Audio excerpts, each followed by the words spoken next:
Hello, welcome to Aadhi's vlogs. ഇന്ന് വളരെ easy ആയിട്ട് ഉണ്ടാക്കിയെടുക്കാൻ പറ്റുന്ന ഒരു കറിയുടെ റെസിപ്പി ആയിട്ടാട്ടോ ഞാൻ വന്നിരിക്കുന്നത്. ബ്രെഡ് മസാല. നമുക്ക് ചിക്കൻ കറിയുടെ അതേ ടേസ്റ്റിൽ വളരെ ഈസി ആയിട്ട് ഉണ്ടാക്കിയെടുക്കാൻ പറ്റുന്ന ഒരു ഡിഷാണിത്. അപ്പം നമുക്ക് എങ്ങനെയാണ് ഉണ്ടാക്കിയെടുക്കാൻ നോക്കാം കേട്ടോ. അപ്പോൾ അതിന് വേണ്ടി ആദ്യം ചെയ്യാൻ പോകുന്നത് നമ്മുടെ ബ്രെഡൊക്കെ ഒന്ന് മൊരിപ്പിച്ചെടുക്കണം കേട്ടോ. അപ്പോൾ അതിന് വേണ്ടിയിട്ട് പാനിലേക്ക് എണ്ണ ഒഴിച്ചു. എണ്ണ നന്നായിട്ടൊന്ന് ചൂടായി വന്നപ്പോൾ നമ്മളിതിലേക്ക് ഓരോ ബ്രെഡായിട്ട് ചേർത്ത് കൊടുക്കുകയാണ് ചെയ്യണത്. ബ്രെഡ് നന്നായിട്ടൊന്ന് മൊരിഞ്ഞ് കിട്ടണം. ഈ ഒരു കളറായാൽ മതി. നല്ല ക്രിസ്പി ആവണം, അത്രയേ വേണ്ടൂ.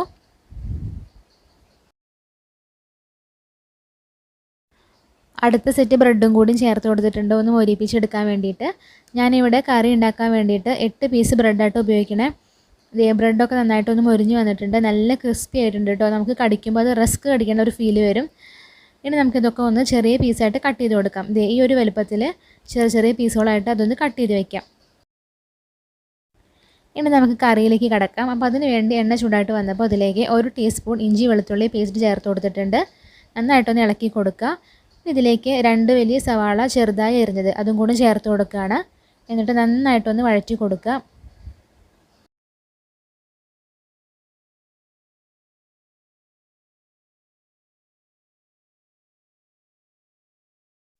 സവാള വേഗം ഒന്ന് വഴഞ്ഞ് കിട്ടാൻ വേണ്ടിയിട്ട് ഇതിലേക്ക് ലേശം ഉപ്പും കൂടി ചേർത്ത് കൊടുക്കുന്നുണ്ട്. സവാളയിലേക്ക് മാത്രമല്ല, ആ കറിയിലേക്കുള്ള ഉപ്പ് മുഴുവനായിട്ട് അങ്ങോട്ട് ചേർത്ത് കൊടുക്കുന്നുണ്ട് കേട്ടോ. എന്നിട്ട് നന്നായിട്ടൊന്ന് വഴറ്റി കൊടുക്കുക.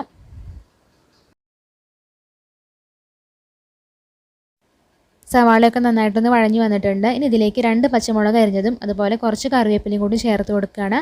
എന്നിട്ട് നന്നായിട്ടൊന്ന് വഴറ്റി കൊടുക്കുക.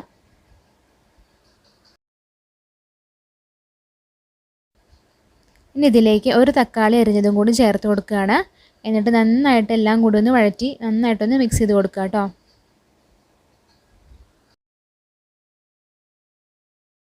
സവാളയും തക്കാളിയൊക്കെ നന്നായിട്ടൊന്ന് മൂത്ത് വന്നിട്ടുണ്ട്. ഇനി ഇതിലേക്ക് 1/2 ടീസ്പൂൺ മഞ്ഞൾപ്പൊടി അത് ചേർത്ത് കൊടുക്കുകയാണ്. അതുപോലെ 1/2 ടീസ്പൂൺ മുളക് പൊടി, അതുപോലെ തന്നെ 1 ടീസ്പൂൺ ചിക്കൻ മസാല അതും കൂടി ചേർത്ത് കൊടുത്തിട്ടുണ്ട്. എന്നിട്ട് നന്നായിട്ടൊന്ന് വഴറ്റി കൊടുക്കുക. അതിൻ്റെ പച്ചമണം മാറുന്നത് വരെ നന്നായിട്ടൊന്ന് വഴറ്റി കൊടുക്കുക.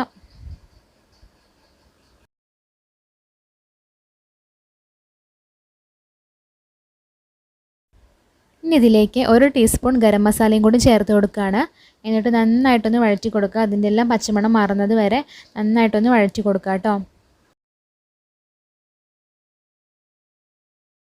ഇനി ഇതിലേക്ക് നമ്മൾ നേരത്തെ ഫ്രൈ ചെയ്ത് വെച്ചിരിക്കുന്ന ബ്രെഡും കൂടി ചേർത്ത് കൊടുക്കുകയാണ്. എന്നിട്ട് നന്നായിട്ടൊന്ന് മിക്സ് ചെയ്ത് കൊടുക്കുക കേട്ടോ. ആ മസാലയൊക്കെ ബ്രെഡിലേക്ക് ആവുന്ന രീതിയിൽ നന്നായിട്ടൊന്ന് ഇളക്കി കൊടുക്കുക. ഇനി ഇതിലൊട്ടും വെള്ളം ചേർക്കരുത് കേട്ടോ. നമ്മൾ ഒട്ടും വെള്ളം ഇല്ലാതെയാണ് ഇത് ചെയ്തെടുക്കണേ. വെള്ളം ചേർത്ത് കഴിഞ്ഞാൽ നമ്മുടെ ആ ബ്രെഡ് നന്നായിട്ടൊന്ന് കുഴഞ്ഞു പോകും. അതൊട്ടും കടിക്കാൻ കിട്ടില്ല, അതിൻ്റെ ക്രിസ്പിനെസ് പോവും. അതുകൊണ്ട് തന്നെ ഒട്ടും വെള്ളം ഇല്ലാതെയാണ് നമ്മളത് ഉണ്ടാക്കിയെടുക്കണം കേട്ടോ.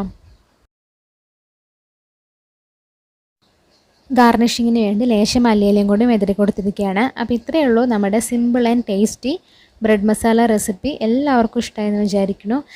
വളരെ ഈസി ആയിട്ട് ആർക്കും ഉണ്ടാക്കിയെടുക്കാൻ പറ്റുന്ന ഒരു റെസിപ്പിയാണ്. ചപ്പാത്തിക്കായാലും ചോറിനായാലും നല്ല കോമ്പിനേഷനാണിത്. അപ്പോൾ എല്ലാവരും ഇതുപോലെ ഒന്ന് ഉണ്ടാക്കി നോക്കി നോക്കൂ. എല്ലാവർക്കും ഇഷ്ടപ്പെടും. അതുപോലെ ഞങ്ങളുടെ ചാനൽ ആദ്യമായിട്ടാണ് കാണുന്നത് വെച്ചെങ്കിൽ അതൊന്ന് സബ്സ്ക്രൈബ് ചെയ്യണേ. അതുപോലെ തൊട്ടടുത്തുള്ള ബെല്ലൈക്കണും കൂടി അമർത്തിയാൽ ഞങ്ങളിടുന്ന എല്ലാ വീഡിയോസിനും നോട്ടിഫിക്കേഷൻ നിങ്ങൾക്ക് ലഭിക്കും കേട്ടോ. പുതിയൊരു റെസിപ്പിയായിട്ട് ഉടനെ വരുന്നതായിരിക്കും. അതുവരേക്കും എല്ലാവർക്കും ബൈ ബൈ.